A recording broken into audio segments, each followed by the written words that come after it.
Hey guys, this is Scott Horne. We're going to take a moment in this video and talk about how you protect yourself when buying a home subject to the existing debt, as well as doing a wraparound mortgage.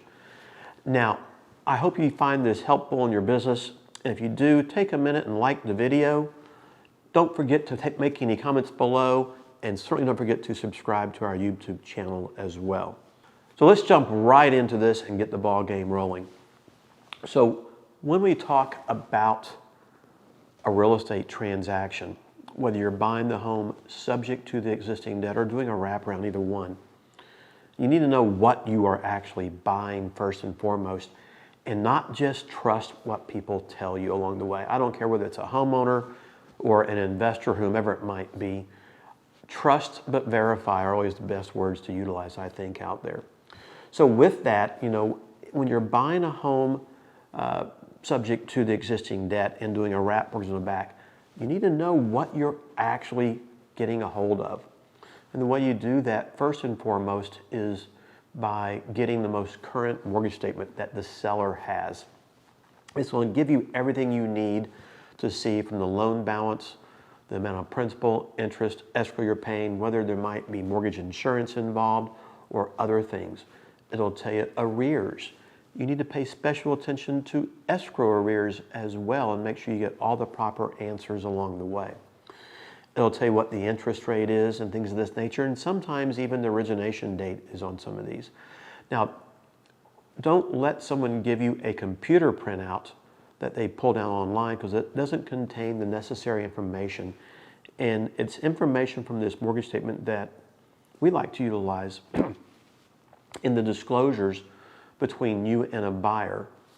For instance, here in Texas, a seller is mandated to provide you what we call the underlying lien disclosure notice.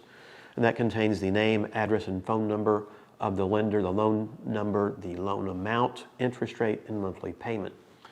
Now, even though that is a Texas document, I think it's a smart thing to do to use that on all of your transactions nationally.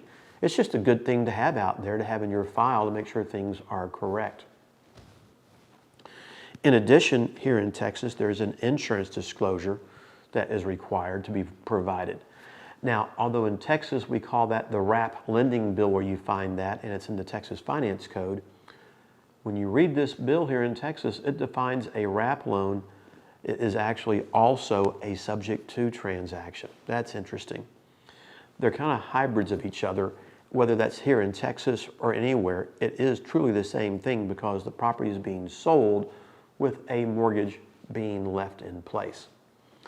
So we want to get good information. Now, from there, that means you should also get a copy of the underlying mortgage documents, the note, the deed of trust specifically, so you know exactly what it is you're taking on. Is this a fixed rate loan, adjustable rate? Is there something else funny?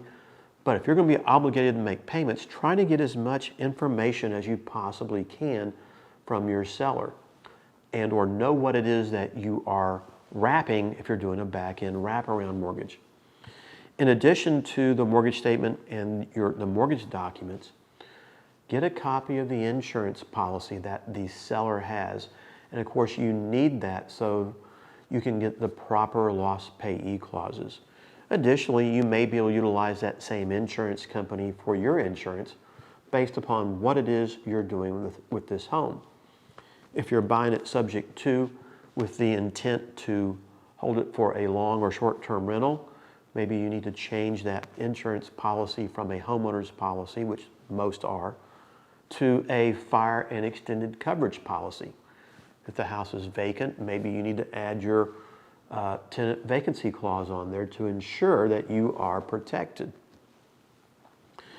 And you'll need that so you have that loss payee clause, I said. So if you elect to get a new insurance policy, which is usually the case, and it should be the case, you would need to ensure you have that to provide to your insurance provider so they can take care of things appropriately. So starting out with having good information about what it is you're dealing with is all important. Now, the next thing you always want to do, of course, is confirm and validate your values of that property. Never trust what someone says. As I said earlier, trust but verify. whether it's through multiple listing comps, working with your realtor, working with your knowledge base of the area, going online and getting a feel for what it is. And guys, keep in mind that online values are not necessarily accurate. They're guesses sometimes. Some of these places pull from tax records. And we all know that tax records could be overinflated or underinflated. I just got through protesting a property today, actually, on a property that I bought at $385,000. It was being assessed at $495,000 and going up from there, actually. And the actual value of this home based on comps was $420,000. And we were successful to get that down. So you want to think about that to make sure you know what it is, what you're taking over from the existing debt. What's the real value? Are you underwater, not underwater? And items of that nature, so you know what you're buying. So start off with getting good information both on the mortgage side and on your property evaluation side. And in addition, things such as knowing your rental comps, all important.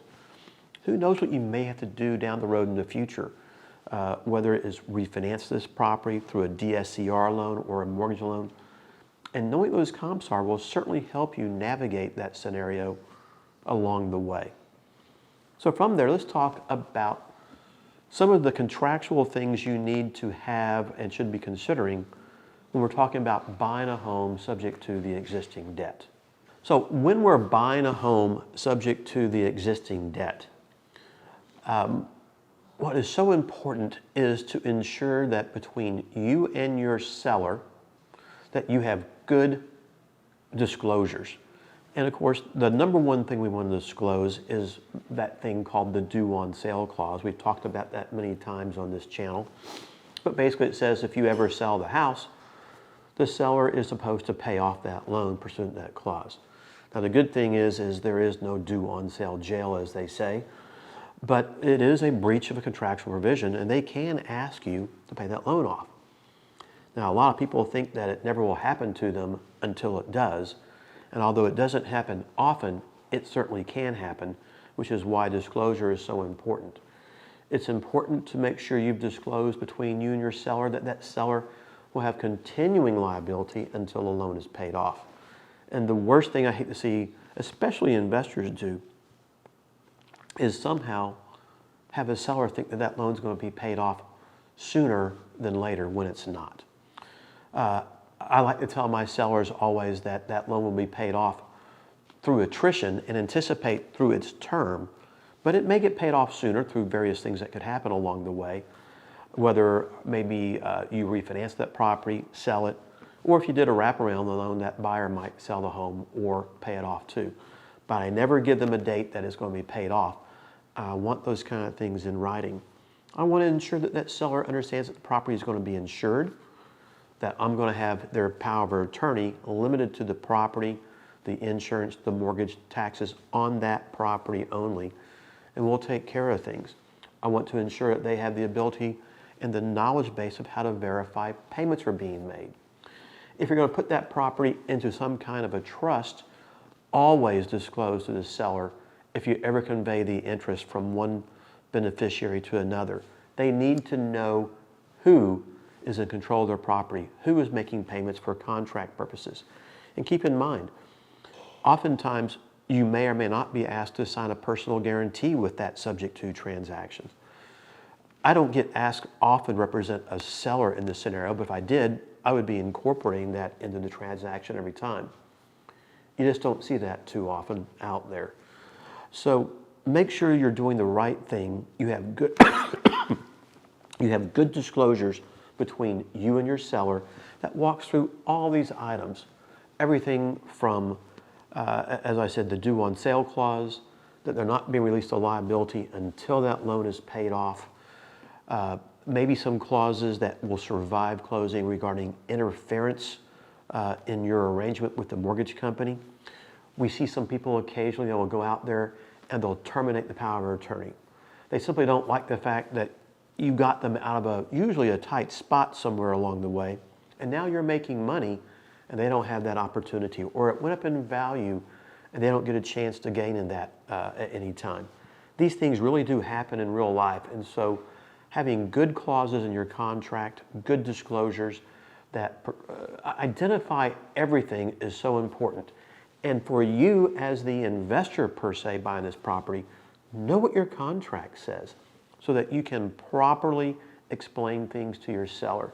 The last thing you want to do is hem and haw around when you're trying to negotiate a deal and they're asking questions, because you should have command of that transaction, of your contract, and know exactly what it is you're doing. You only get one chance to impress that seller and give them a knowledge base, so do it the right way. Now, the good part about buying a property subject to the existing debt, especially as a non-owner occupant, as an investor, is that we have limited issues we have to deal with. Typically, this is going to be contract law, and we're not dealing with state or federal mortgage regulations. Now, here in Texas, I did bring up that a seller, when selling a home with an existing mortgage, does have an obligation to provide what we call the underlying lien disclosure notice, as well as the new Texas insurance disclosure notice to a back-end buyer, even if it is an investor. Now, guys, in the Texas marketplace, sellers don't know this, but we investors do know it, or should know it. You want to make sure that that seller protects themselves. And be certain to get the seller's disclosure of property condition so that you can utilize that for future purposes and or future disclosures downstream should you ever like to resell this home somewhere. The more information you can get in these transactions, the better. And understanding that there are limited compliance issues along the way, but we have major contractual issues that we need to deal with. So I hope that helps out on a subject to transaction. So let's transition over into a wraparound mortgage now. So let's move right into the wraparound mortgage. And this is where things become problematic. Now, I love wraparound mortgages because personally I don't like being a landlord. Nothing wrong with being a landlord, but I prefer to collect a payment versus deal with tenants, toilets, and trash that are out there along the way. Now, with a wraparound mortgage, because most of the time we're dealing with a consumer and not with an investor. Now, if you're dealing with an investor, the same issues we talked about buying a property subject to applies. So it's limited issues in that regard because it's a non-owner occupied property. It's when we start to deal with the consumer out there, the owner occupant, that all of the code compliances kick into gear. Let's talk about what those could be. Now, Texas is the state that simply has the most compliance issues regarding wraparound mortgages. But every state, you have to deal with the SAFE Act. On the very first deal you do, which means you need to provide your consumer, your owner occupant, the RESPA disclosures. That's the Real Estate Settlement Procedures Act disclosures. And there are 36 of those. I have yet to meet a single investor who is going to prepare those themselves and can do it properly, provide it to them. That is why we utilize the RMLO, the Residential Mortgage Loan Originator, for that purpose. By utilizing the RMLO, they're going to ensure that those disclosures go out to your consumer every time. And so they help you be compliant with the SAFE Act. So it's an important thing to do. And again, even in the Texas marketplace where we have a 3-property de minimis rule, we like to suggest and recommend that you do that every time as well. It's the best way I know to idiot-proof a transaction. And guys, there are days that I'm just a flat-out idiot and I need all the help I can think about there so I don't have to worry about thinking about those kind of things. Now, from there, besides the SAFE Act and RESPA, we have to be thinking about the Dodd-Frank Act. And it does apply to us investors selling a home to consumer. And remember that with Dodd-Frank, we believe that there is an initial 5-property de minimis rule, meaning you have to do more than 5 transactions in a 12-month period to technically be liable under Dodd-Frank. But guys, too many people try to skirt the issues always, and we don't want to do that. we like to suggest and recommend every time comply with it. It's easy, it's there for a reason. And it just makes, you know, our business so much better when you're disclosing things and ensuring that you have a good buyer out there. Now with Dodd-Frank, you don't need to go through and read this 2 or 3 inch thick set of legal requirements out there, but there are some basics that you need to know. The first thing you want to know about Dodd-Frank is if you're selling a home that is debt-free, your APR, which is your annual percentage rate, can be 6.5% over the APR, which stands for annual prime offer rate. Don't you love how those two come in real close together? Now, the APR can be looked up online every week. It's an index that is published by the government every Tuesday. So you can go online and Google that and find out exactly what the APR is. And so if you add 6.5% to that, you get what your APR can be between you and your buyer if you have no existing debt. Now, if you have an existing debt and a wraparound mortgage, which is what we're talking about, obviously, you can be 8.5% over the APR. So you need to know those two numbers as you're navigating this. In today's market, that is in 2024, the APR is pretty high. So we're well under, in most cases, that APR threshold. You go back a few years ago where the APR was between 0 and 1%, things were very problematic at that time, and you had to pay special attention to it. You need to make sure you understand your rules regarding prepayment penalty that have to be reasonable. And typically, you don't want to be more than about a 3% prepayment penalty out there. But understand what the rules are regarding a prepayment penalty. Make sure you understand about charging your borrowers origination fees and other fees that can add into that APR. Learn how to use an APR calculator you can find online for your calculation purposes to make sure you're staying under the radar of that maximum threshold out there. And lastly, just about Dodd-Frank, one of the things we want to do is understand that there are 3 categories. There is what is called the QM, or the qualified mortgage, which we investors rarely live in. That's usually for your large creditors, which are your large banks, Bank of America, Chase, Wells Fargo, things like that occasionally. But the second level is called the high cost level, and then the third is high priced. Rarely do we want to go into that high price category because now additional disclosures are required, as well as a certificate from HUD that your buyer has to go online, take a course. Now, you'll often hear me say that. I think when you move into that high price category of a loan, that certificate basically says, hi, I'm an idiot for paying such of a high interest rate to buy a house. We just don't need to be there to make good money in our business. So we're going to live in the high cost category. And that is where that 6.5% and 8.5% range comes from, we discussed earlier. Now, finally with Dodd-Frank, the main goal is that we as an investor are to consider and verify the financial information provided to us by a borrower so that we can consider and approve that financial information so that we can comply with the ATR rule, which is the ability to repay rule. And that means we want to make certain that that borrower has the ability to make the monthly payment on a reasonable basis. That doesn't mean a 70% debt to income ratio, but it also doesn't mean a max 43% debt to income ratio that our big banks have. But it doesn't mean we want to push that envelope either. You have to use reasonable standards in looking at them, because the last thing you want to do is go in, foreclose on somebody, get sued for claiming to be a predatory lender out there. So be smart and be reasonable as you're thinking through this. So once we think about these compliance issues, RESPA, which is usually handled through the SAFE Act and working with an RMLO, and that package the RMLO gives you helps you to analyze the financial ability by your borrower. you can look at their application.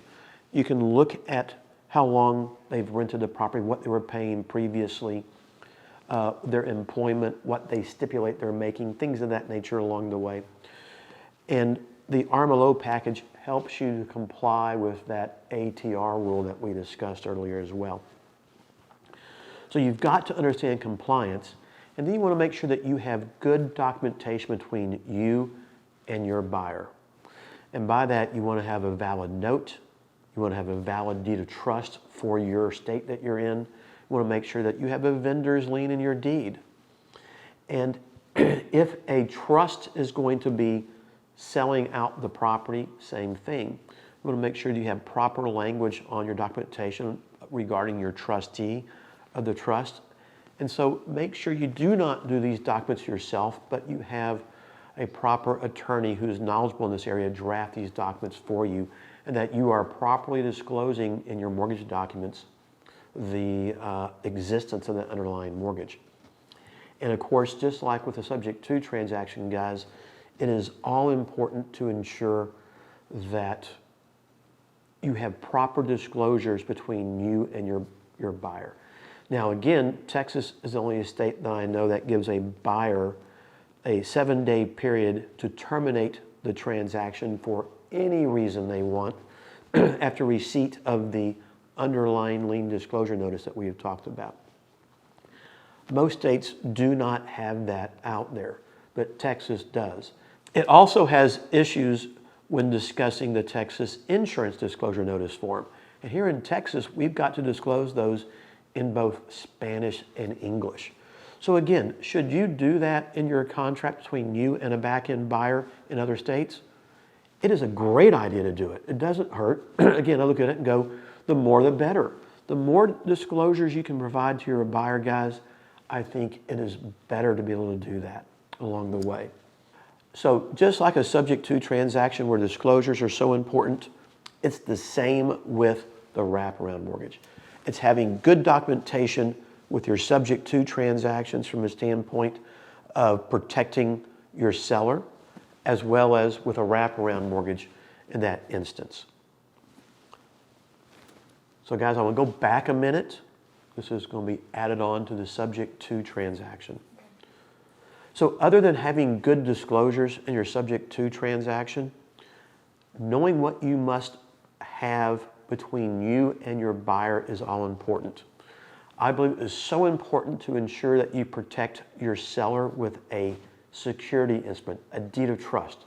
I've seen some lawyers who do not want to provide the seller a deed of trust, which limits them to a lawsuit to regain ownership of the property. Guys, that's the last thing we want to do. We don't want to get involved in a lawsuit. We don't want to get sued by a lawyer, because as soon as that happens, if you're not making your payments, you're writing checks just to get out of that thing. With a deed of trust, we want to provide our seller a traditional mechanism for regaining the property should we fail to make payments as agreed. Let them foreclose. And I also understand there are some states out there where you can't just provide a deed of trust. There has to be a payment obligation instrument or a note between the seller and you as the investor. Now that note can be a non-recourse note, so you're protected along the way. That's easy, but you need to make sure you talk to a knowledgeable attorney in your state to ensure that when you do enter into these type of transactions, it is being executed properly between you and the seller. And keep in mind, you always want to protect that seller out there with that security instrument or deed of trust so that they have a traditional mechanism to regain ownership of the property. So guys, on the wraparound mortgage, good contracts, proper disclosures, understand what it is you need to be disclosing. Talk with your buyer about everything from title evidence. Do they want title insurance or not? And if they want it, make sure you disclose to them whether you're going to pay for it or they have to pay for it. Talk to them about insurance and how to set that up properly. Help them with the insurance policy as you go through that. What is needed, especially if you have an existing debt on the property, you need to make sure that that is set up properly. Talk to them about loan servicing and how that works and what it is and why it exists. Get with your loan servicer prior to closing so you can sign those documents at closing and get that out of the way right up front. And just be smart with those items. Take the time, do it, and once you've done this several times, guys, it does get to be easier and easier and easier, and you know exactly what it is that you need to do each time. So good contracts, good disclosures, good closing documents, knowing what needs to be discussed with everything from insurance to servicing and things of that nature are all important on that wraparound mortgage. Now lastly, let's take a quick moment and just talk about assignments of contract. Whether you're assigning the contract subject to the existing debt or a wraparound mortgage possibly. Get the proper documents executed up front. That is not just a contract, but the proper disclosures. And then provide those to your assignee, whoever that might be, an investor or a consumer. Make sure they had the proper time to review those, get them initialed off on, and maybe even a document that affirms they have received them all. If there are certain documents that need to be executed to them direct, such as this underlying lien disclosure and insurance disclosure notice, maybe you want to do those again just as a fail-safe. Remember that once you assign that contract, your buyer steps into your shoes and technically you are out of the picture unless you have reserved the rights to stay in the transaction along the way. So you may want to take the time to add some of these items to your assignment of contract to ensure that you're covered and protected along the way. So guys, I hope you found this video helpful. I know it may have been a little long-winded out there along the way. But if you liked it, take a minute and like it. Don't forget to comment below. We'll do our best to answer your comments. And don't forget to take a moment to subscribe to our YouTube channel. We'll look forward to seeing y'all next time.